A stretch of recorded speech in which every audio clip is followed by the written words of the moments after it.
Welcome back to Creepin with your host, Professor Creepin. That's right, I'm back. It's been forever since we've done a Creepin episode, but I am back. I am here. It's been a long time coming. I'm sorry about the wait. I'm sorry about everything that's been going on. I saved Darbo. I got him out of there, and I defeated Dr. Freakshow. Darbo is back home. He is safe. The world is saved. I'm sorry, I did it again. I'm just that good. It's been a hectic time. I know a lot of people weren't asking for this. And by a lot of people, I mean like 3 of them were asking me, yo, where's Creepin at? We are back to our regular scheduled program. Creepin once a week, every week. And I have another idea for a podcast I might do just called like Professor's Thoughts, where I just, monologue or talk about, what's going on in my life, etc. Just like Professor Creepin's thoughts, just talk about stuff going on, just in my life, reacting to some funny clips maybe in the world, just like a normal podcast. Maybe I'll have some like guests on every once in a while, maybe talk to some authors. I've been speaking to some authors. I have my own Discord server now. It's in the description. You guys can go check it out. Brand new server, run by me completely. It's got Darbo, it's got the authors, got people that you guys want to talk to. It's got authors, it's got artists. It's a fun community. Please go check it out in the description. Hit that subscribe button, guys. Hit that like, comment, do whatever you gotta do. And today is the day. Let's get back into Creepin.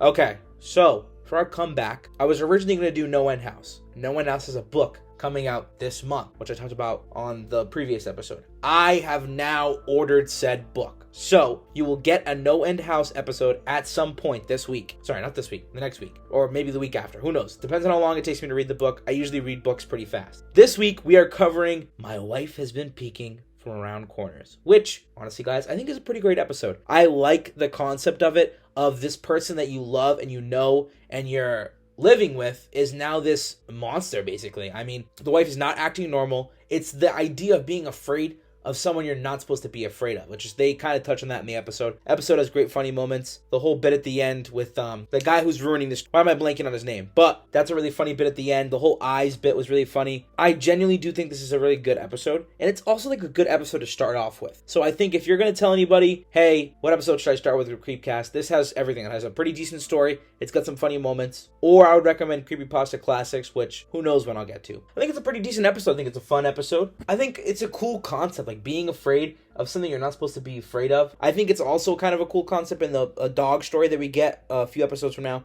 They don't fully expand on that premise, which kind of is to their detriment. But it's a cool story. I wonder what the wife truly has, if it's some kind of possession. I did see on the subreddit, someone was making a pretty compelling argument that the husband has schizophrenia, and that's why the mother was acting weird and everything like that. I truly do want it to be just the wife is a little quirky. I want it to be there's something wrong with this wife. She's freaking out. She's going crazy. Maybe it is some kind of thing that runs in the family. Maybe there is some kind of deeper issues going on that the mother knows about and is hiding away from everyone else. Or maybe every 5-10 years, someone in their family goes crazy or something like that. Or if it's just the daughter's possessed, or she's cursed, or she has some sort of eternal sin. I like that concept. I think it's good. I'm trying to think of a movie that kind of plays, kind of like The Orphan. The Orphan kind of plays on that where, I mean, us as the audience knows that it's not a young child, but like the characters in the movie don't know it's a young child, but they think it's a young child. So it's kind of like that where it's something you're not supposed to be scared of that is intentionally portrayed as scary. And I do agree with Hunter and Isaiah. If my wife or girlfriend or spouse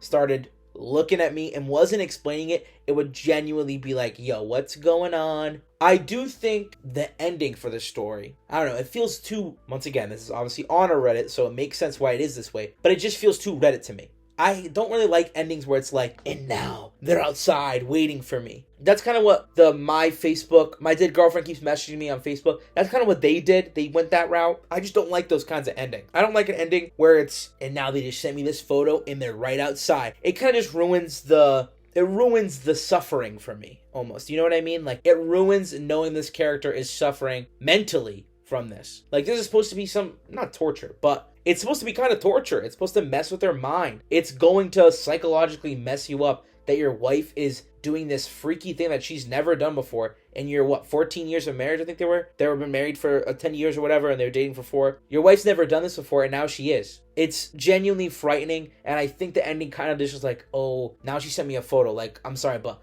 I don't want to picture this spider lady, because that's kind of how I picture her, this super skinny, frail woman that's like, crawling around and skittering around. I picture her just holding an iPhone or texting and being like, I'm here, I found you. I don't know, it just seems kind of cringe. I think the ending is, if it was a movie, maybe that ending would be scary, like character looking at their phone and then being like, oh, I found you. That would be ominous, I guess. For like written media, I just don't think it's a good, satisfying ending. I like endings where the person is forced to deal with the implications. The person is suffering, like they're forced to deal with these implications. There is no way out of this. There is nothing, I don't know how to describe this. There is no let up of the tension. There is no and everything ended happily. The end, that feels so creepypasta to me, where everything ended happily or everything ended terrible. I want it to end on this tension-filled note. The audience is left with that feeling of they're walking around their house at night and they're wondering, oh, is someone staring at me? Because everybody knows that feeling of being stared at. Everybody knows that feeling. That feeling of there's someone looking at you. I think the same thing works with your name, where you hear whispers of your name and someone's saying your name. I feel that feeling all the time. Same thing with looking. It's a sixth sense in humans where somehow, some way we know when someone's staring at us. So just the behind the shower and the underneath chairs and tables. And then the ending, I don't know. I like the ending. I think the whole eye thing kind of messes with me, but I do wonder if it's a metaphor for something or something along the lines. I did try to dive into the author's Reddit to see if they made any updates on the story. Allegedly, there was supposed to be a part 2. I messaged the author. They didn't get back to me. I am going to read one of their stories later, but never got back to me. So I don't know if there ever is going to be a part 2. They haven't been active for quite some time, so who knows? It's been 3 months. But I do hope that we get a part 2 and we do get some sort of resolution. Stories that are one-shots like this, they should end on that tension note. Stories that are multiple parts, they should end on either a happy note or a bad note. That's what it. But if it's a one shot, end with that tension, end with that unresolved feeling, end with the knowing that it could still be out there. You never know what's going on. Obviously, it's a hard ending to write. I don't even know personally how I'd write that. I guess if you have him go to the hotel room, whatever, sleeping somewhere else, and then you flash forward and he's describing, I've been on the run for X amount of time, I've been living my life house to house, every once in a while, I swear I see her, yada yada, I never know if it's her for sure, blah blah blah. That'd be, I guess that's some kind of way you could rewrite it and end it that way, where he's now this person on the run and every once in a while you see glimpses of her and then he knows he has to move right away, or it's going to catch up to him eventually. Just annoying the idea of it's gonna catch up. It Follows kind of does that, where you know that this thing is gonna catch up with you. Smile does it too as well. It's this creature or thing or object, but this one is his wife, and he recognizes her. There's something so uncanny about seeing something that you recognize as human, as seeing your mother or your father or somebody that's close to you, seeing their face and being scared by it. That is such a cool concept, I think. I would have preferred if it ended with this non-release of tension. I want it to be a suffer. I want to suffer. I want to be reading it and physically being this is frightening. Which, to be fair, I will say to this day, none of the Creepcast stories have really scared me. Baraska, Tommy Taffy, some of the other child predator ones, have grossed me out, but there's nothing that they've genuinely read where I'm this is so terrifying, this is so scary. I'm just not the kind of person that's going to get scared by written media that often. I don't really get scared by normal horror movies either. It's not a thing that happens. Sometimes I do. I just can dissociate the fact that this is a media, this isn't real, this is fake. I do think this is a good story, but I would have preferred to be left with that tension. I would have preferred to be still wondering, oh, is this woman out there? Still theorizing. I do think the mother bit would have helped a little bit, does help a little bit with that mystique where you think the mother knows something, but you don't know for sure, and he can't confront her because the mom lives somewhere else, and the mother doesn't like him. So it's does the mother not like him because something with the daughter or anything like that? We have no idea, and I like that. I like the fact that we don't know what was really wrong with this lady. We don't know. She seemed to be able to pretend to be normal to other people because her friends, she seemed fine with them. She was able to talk to them, able to say, oh, I'm going to be doing this, but doing that, blah, blah, blah. I do think the imagery of some of these scenes is really cool. I like the imagery of her putting her hand in the glass or things like that. That imagery is so cool. I think if this would work great as a, short film or something like that, I think that would work great as that. That'd be awesome. We will see. Maybe in the future, somebody will like it. I know it's an underrated gem on the Reddit specifically. I know that for sure. So who knows? Maybe when the author gets back to me, I'll do some kind of update just to talk to you guys about what happened and what the author said. Overall, I think it's a really great story. Good author, good work for writing and etc. I do also want to say real quick, I think that for me personally, this story and Stolen Tongues are kind of in the same vibe. I don't know if anybody else gets this. I don't know, they're just in the same vibe for me. Like suburbia horror, I guess, or like woodland suburbia horror, where it's bringing this creepy element of urban or mythology, like mimicry or possession, I guess, and bring it into a suburban area. I don't know. That's how it feels for me. Those kind of stories are kind of similar in a way. Overall, great story, great episode. Please, as always, go check this out, guys. And we're going to read one of these author stories. Then we're going to do our wrap-up. This is hunting. I've always been a hunter. It just never appealed to me. That is until my father-in-law took me along one day during our annual hiking trip. I wasn't sold on the idea that day. The long, quiet hours of sitting and waiting, the gunshot that nearly blew my eardrum, or watching the deer die. But I guess you could say I caught the itch. I read up on it, bought a bow, and chose the track and find approach rather than sit and wait. I loved it. Nature was beautiful. I know hunting isn't easy for some, but you have to tell yourself that you're helping population control. It's important. My last outing, I was tracking a big buck. By the look of its prints, and after the day of hiking off trail, found fresh prints headed toward a small stream. It was getting dark, and usually make camp around that time, but figured I would check the stream out first.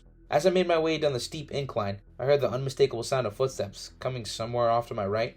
Strange. Like all wooded areas, this one had some stories going around. The usual mutilated campers, axe-wielding lumberjacks, and of course Bigfoot. I know these are just bullshit, but these are thoughts that would go through your head while walking through the woods near sundown. I heard the footsteps again, but the sound they were failing at an attempt to be silent. My heart rate picked up. Tried to tread quietly, picturing a huge hairy beast lumbering by the bank, drinking water like an overgrown dog. But as the stream came into view, I only saw that gorgeous buck.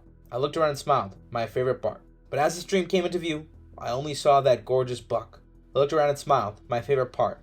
When my arrow hit its target, the beast ran. I hustled down to it, watching as the buck ran off into the trees. Hunter had dropped his gun and was gasping, looking down at the arrow through his chest. You shot me. Call someone. I pulled another arrow and aimed at his eye, which grew with confusion, then fear. Are you... I'm a hunter. Let the arrow go into his skull. I was never one to let things suffer, no matter how despicable they could be. The buck he was hunting watched me from the tree line, and I could have sworn it nodded in my appreciation. Nodded back and collected my arrows. It's funny how just a few short years ago, the very idea of taking a life appalled me. If it wasn't for my father-in-law, I would have never ever found my calling. I have him to thank, and I would if he were still alive. I never did see a Bigfoot yet, but I suppose anything could happen. There are some scary creatures out there. And that was the hunting. I really like that story. I like the concept of the father-in-law teaching someone to go hunting. I don't know if it's a male or female. It doesn't really say anything. But teaching, I'm obviously a male, so I'm going to go and assume it's a guy. But father-in-law teaching son-in-law, about hunting, and then he goes hunting, and then the twist is obviously it's humans. I like that idea. I think it's a fun, nice story. And see, that story ends on the note of tension. I mean, that one's obviously a lot shorter than My Wife Has Been Peeking at Me from Around Corners, but I still think it's pretty good. I have checked out some of the author's other stuff. It is pretty good. Please go check the author out. Please go check the author out. All their stuff will be in the description. As always, this is a wonderful episode. Great Creepcast episode. Please go check it out. Those are mostly my thoughts on it. I think it's a great episode if you want to start off with somebody. It's got the funny bits. It's got a fun story. It's got the funny bits. It's got the good story. It has everything you'd ever want. As always, go check out my brand new Discord server in the description. Go like, subscribe, all that stuff. Go check out all my artists. They're all down below. Just go check out all my stuff. I hope you guys did enjoy this. This is my, big comeback episode. Go check out Darbo's Funny Moments. That'll also be in the description. I'll also post any of the other stuff. This background that I'm using right now, or maybe I'm not using it right now, who knows. The background that I used throughout this episode or in this episode is made by someone who is doing backgrounds on the Reddit. Go check them out. They'll be in the description too. I wanted to show off some of their stuff. Overall, this is really fun and this is really great and I enjoyed it. Please, as always, go check it out and I will see you on the next assignment. Peace out.